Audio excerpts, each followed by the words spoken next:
Hello and welcome to the Knitical Therapy Podcast. I'm Carrie, your host and Knitical therapist. I'm coming to you today from San Luis Obispo, California. We are in the architectural graveyard. This is an area actually not too far from the swing, which I talked about, I believe, last episode. But it just has a lot of architecture that has been done by some students at the Cal Poly University.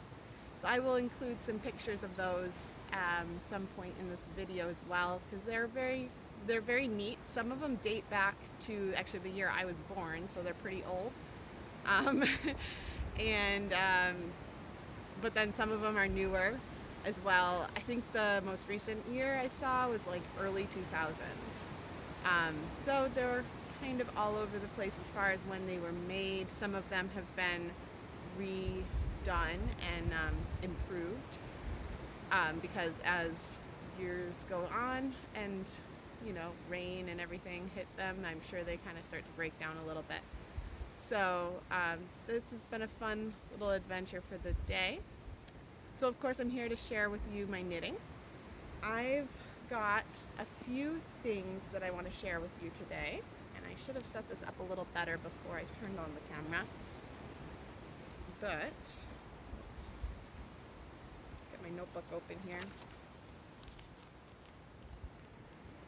All right, so let's see, my first thing I've been working on are my Lost Lake socks, and these are out of Felici, Knit Picks Felici, and they're in the Lost Lakes colorway. I'm doing the Cafe Macchiato pattern by Marion Molden. I'll link to that in my show notes. And it's just this really simple little, I think it's like 8 or 9 stitches. You do a little bit of some purls and a crossover. And it's real simple but effective. I've made a couple of pairs of these socks before, and I've really enjoyed them. So I just decided to put those together. Actually, I think last time I recorded, you actually saw me with just the toe, and then I actually ended up having to rip it out and restart it. So I'm obviously a little bit further, but I had to redo the entire toe because I messed up the patterning when I was working on it.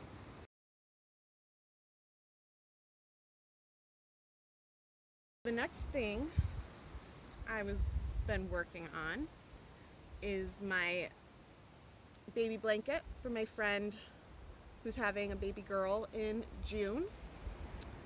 This is Knit Picks Felici in the Ever After colorway, and then on top is the Dogwood Heather colorway. Last week I had said that I didn't really care for the pink with the other colors. This pink doesn't really go with any of the pinks in the rest of the blanket, so I wasn't sure I really liked it. I ended up actually ordering 3 new colors, which arrived yesterday, and I did bring them with me. So we've got Mint, Sprinkle, and Duchess, and these are all in the Knit Picks Stroll colorways. That being said, after all of that, I ordered 3 new colors, and I think I'm just going to stick with the pink. I think in some colors the pink gets a slight little orangey color, which I think is what I was looking at and not really caring for.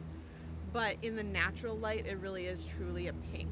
So I like it. I talked to my friend, and the room is going to be a light green, and the bedding for the baby is pink with jungle animals. So I think this pink is going to be a really, really good color to go with the rest of her room. So that's exciting. I think I'm going to do about 20 ridges with the pink, and then I'm going to start to decrease. So I've got a little ways to go, but I'm enjoying that a lot. So let's see, I was going to start to knit on this while I talk to you, but then I have to pick up my other projects, so I guess I'll save that for later. When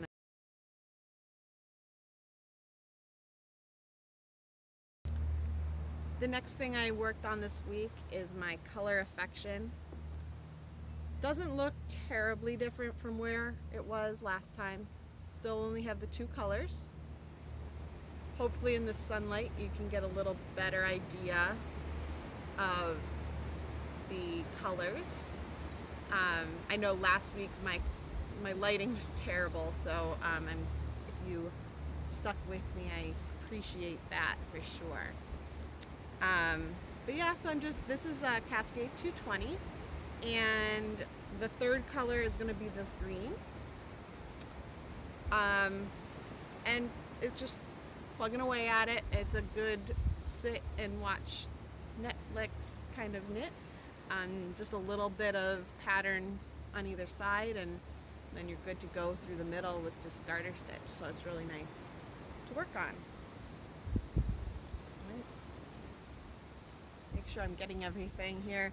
The next work in progress that I've been doing this week is another baby blanket. So I think last week I showed you a baby blanket I finished for another friend who's having a baby at the end of May.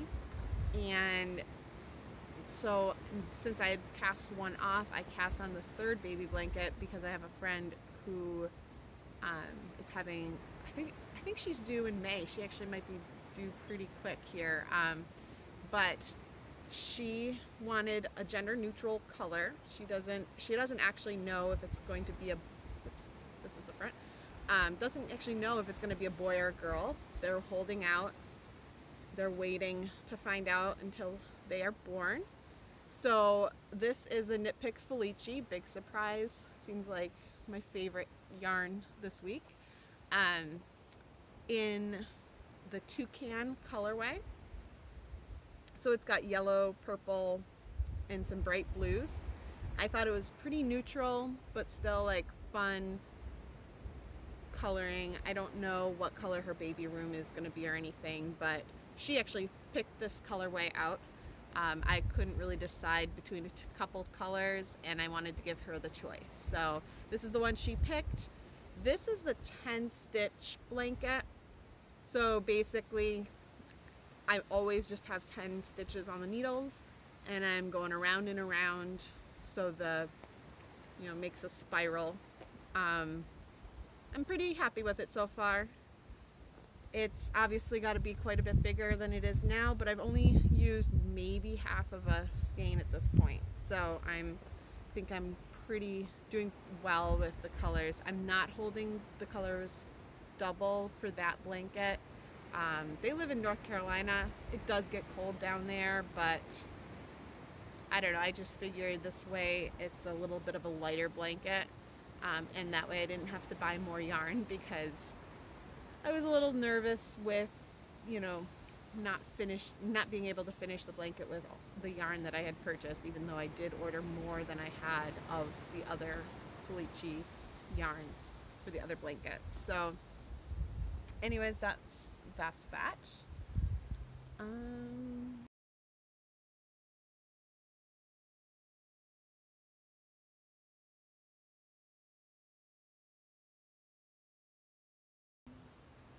So that's all of my works in progress.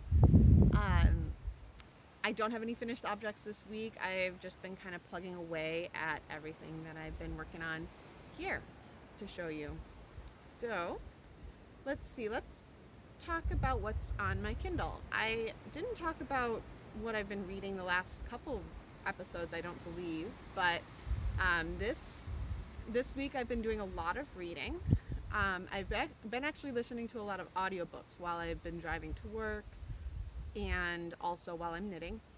There's been a few books I've finished. The first one is called Where'd You Go, Bernadette? And that is by Maria Semple. I think it's actually considered a young adult book. It's just about a girl whose mother kind of disappears, and then the girl goes on an adventure to find her mother.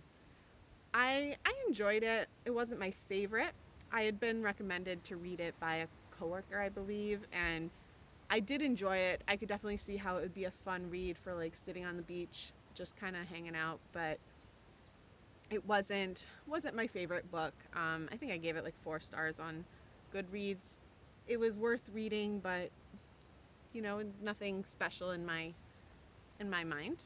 Um, the next two are by Leanne Moriarty. So we had Big Little Lies and The Husband's Secret, both of which I really enjoyed. Leanne Moriarty is pretty popular at the moment as far as an author.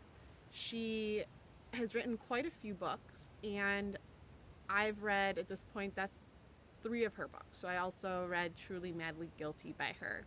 And she has just a very quirky way of writing, um, very fun writing that keeps you intrigued and into what she's, into the story without without being like too, what am I trying to say? So she keeps it lighthearted, even though the topics that she discusses are pretty serious topics, and doesn't in any way make fun of the topic or make offend anybody affected by the issues that she talks about, but at the same time she makes it an enjoyable read.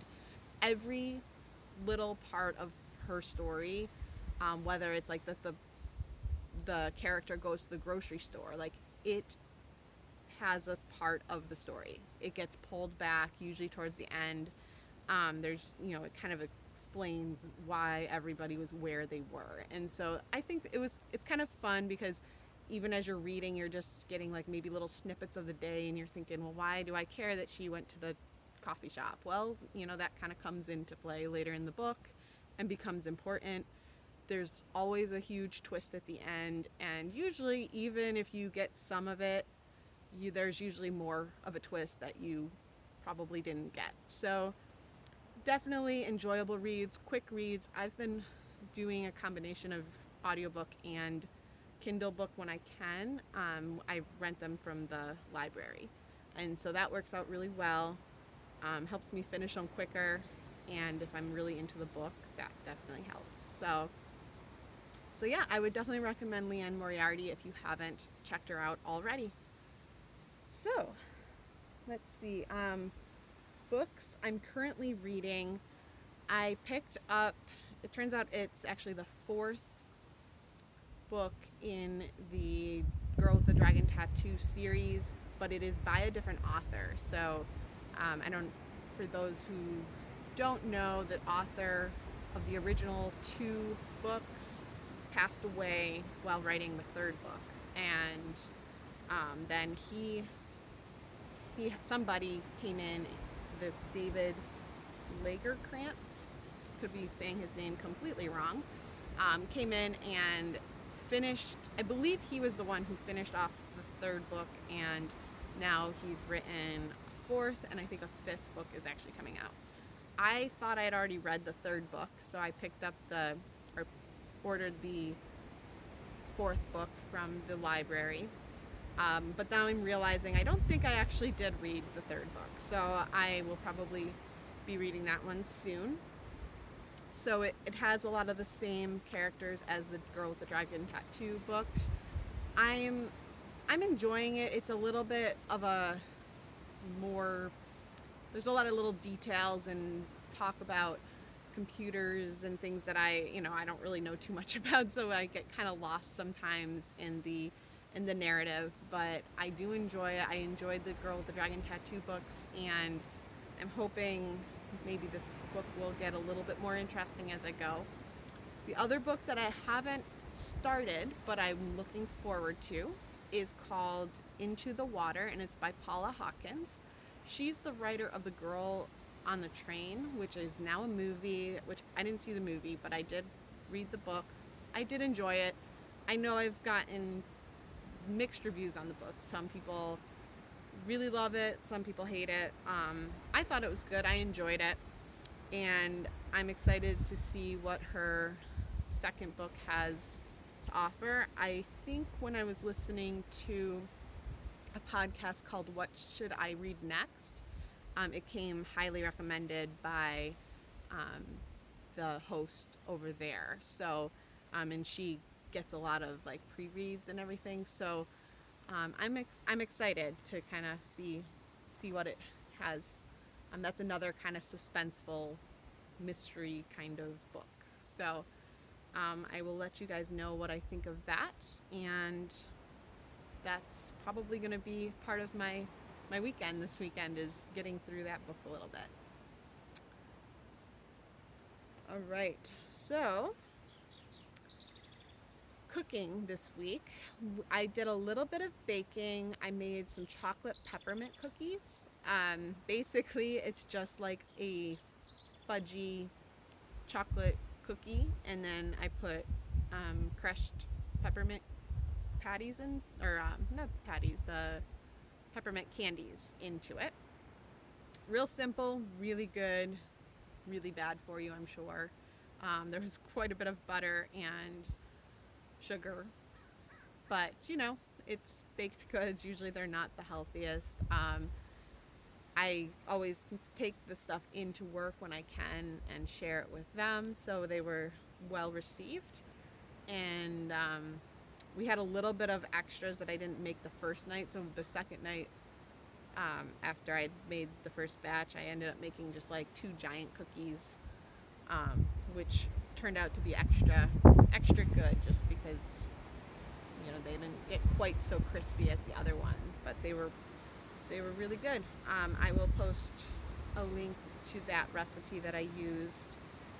So if you want to try making them, they were super easy, and I would totally make them again.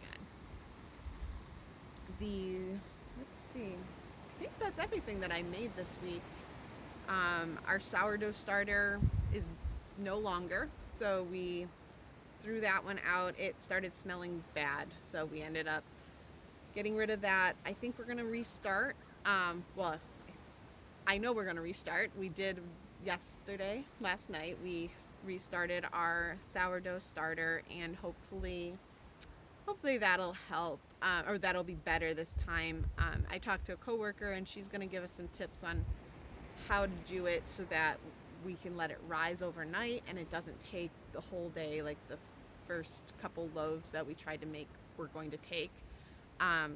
You know, it's hard if you want to go out and do stuff during the day on the weekends, to decide to spend the whole day in and making bread. But you know, if we can just let it rise overnight, I can bake it in the morning or something, that might work out better for our schedules. So we joined a CSA, a community supported agriculture, I think is what it's called.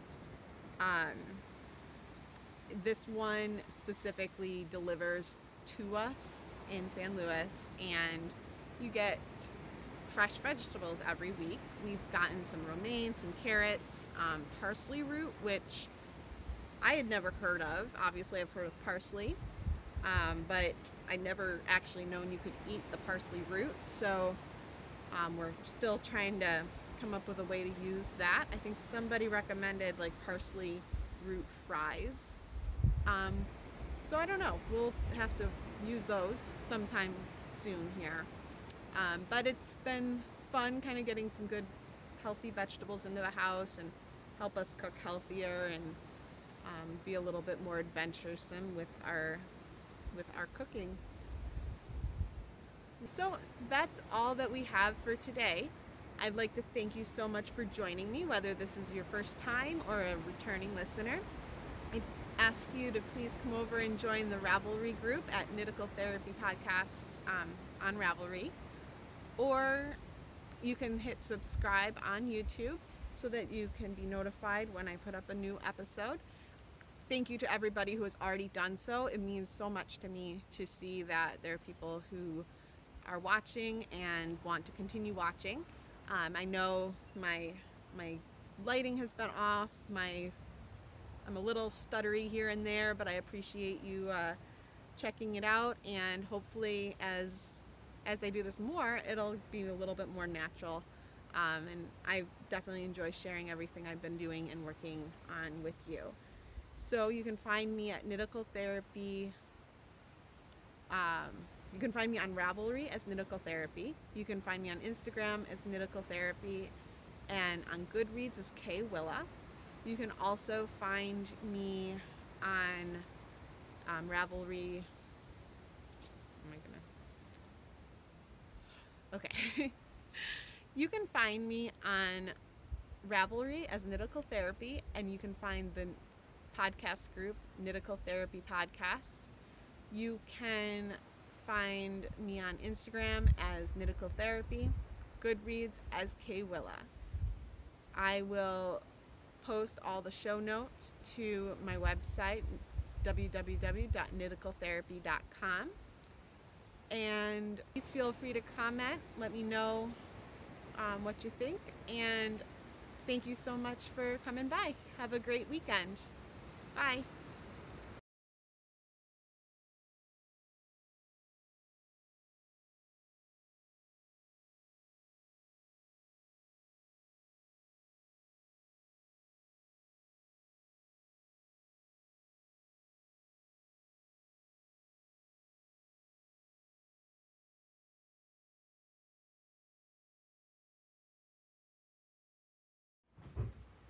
Hi guys, I just wanted to stop back in real quick and mention a couple things I forgot to mention yesterday. First of all, it's Mother's Day weekend in the United States, so happy Mother's Day to all of you mothers out there, and I hope your weekend has been going great. Additionally, I wanted to mention that I have a mascot picture over on the website, kniticaltherapy.com, and I would like some suggestions for names. I've already had a couple, and they are pretty sweet, so you can see in the comments what people have suggested already. But I would like to have a few more suggestions before I open it up for votes as far as which name is going to be the name for our mascot. So please come over to kniticaltherapy.com or the Ravelry group and give me some suggestions. I do just ask that if you're going to give a suggestion, if you would please join the group so that it's just easier to find you when I pick winners for the group. So please come over and find me on Ravelry as well as on my website. Hit subscribe down below, and I would love to have a few more subscribers this week. Thank you so much for those of you who have joined me again, and those who are new. I hope you enjoyed it, and I can't wait to see what suggestions you guys have come up with. Thanks. Bye.